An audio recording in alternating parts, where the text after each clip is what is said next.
Franco, you helped police find Cavalcante when he went on the run in 2021 after murdering his girlfriend. So what were these last 14 days like for you and your family, knowing he was out and running again? It was insane. I couldn't believe he escaped prison, not here in America, where I think is the safest place in the world. And then after I was like, okay, he's gonna be caught in the next few hours, maybe by the next day. And it was not happening. And I was starting to get more anxious. And at some point, it sounded like he was surrounded. And then I was okay. This will be done again. This is going to be done soon. Right. And then the next day I woke up. He escaped the area and he was closer to where I am. And that day I got really anxious. And yeah, we know he was contacting people that he knew previously, ostensibly for help. Were you afraid he was going to show up on your doorstep? At first, I didn't think he would show up. He would show up here in my house. But then I was like, okay, he's moving towards this area, so maybe he's gonna come here. But then I had the local police here all the time. And I don't know. I was like, I don't know what he's capable of. I don't know if he's gonna try to hurt someone.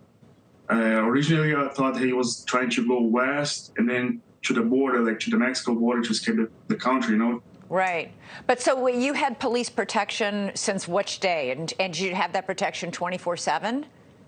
As soon as he escaped the prison, I called the police. There was nobody here, but I called the police and told them, hey, I'm his former roommate. Can you guys just make sure he's not coming this way here? I want to make sure I'm safe.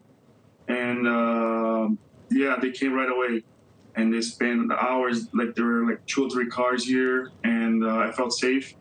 And that's what I said. I thought this would be done within a day or two.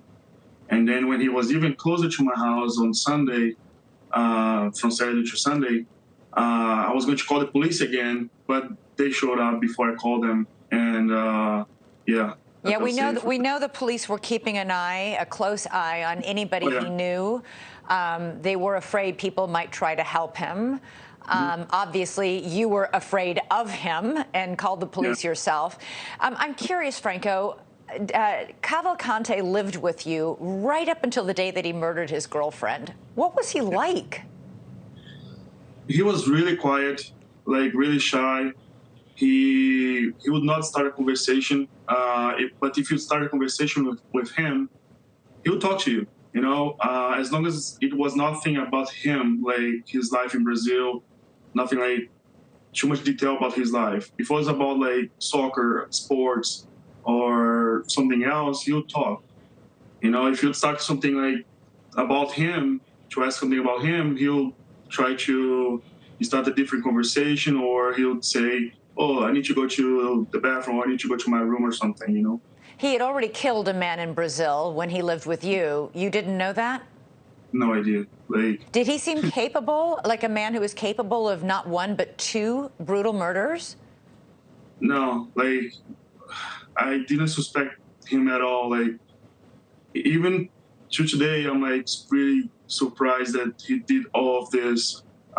When I found out that he killed his ex, I was in shock. And then after I had the police, I was like, wow, I was living with someone who was able to kill someone. And then the next day, I saw on the Brazilian news that he was wanted in Brazil for another murder. I was like, okay, I was actually living with someone who killed someone who was wanted. And I had an argument with him just days before, 3 or 4 days before, and he had a knife with him because he was making dinner. He was cutting some steak, and I was right behind him. So I was really, really scared that week. I was really shocked. Yeah. I'm curious, Franco, Cavalcante's mother says that Danelo was trained to survive in the wilderness, quote, by a life of suffering. She says that his upbringing in Brazil was harsh and the family was extremely poor. Knowing him as you do, how do you think that he managed to elude hundreds of police officers for 14 days? I had no idea he would be able to do any of this. He never mentioned anything about training, survival skills. Thanks so much for watching. Go to joinnn.com to find NewsNation on your television provider.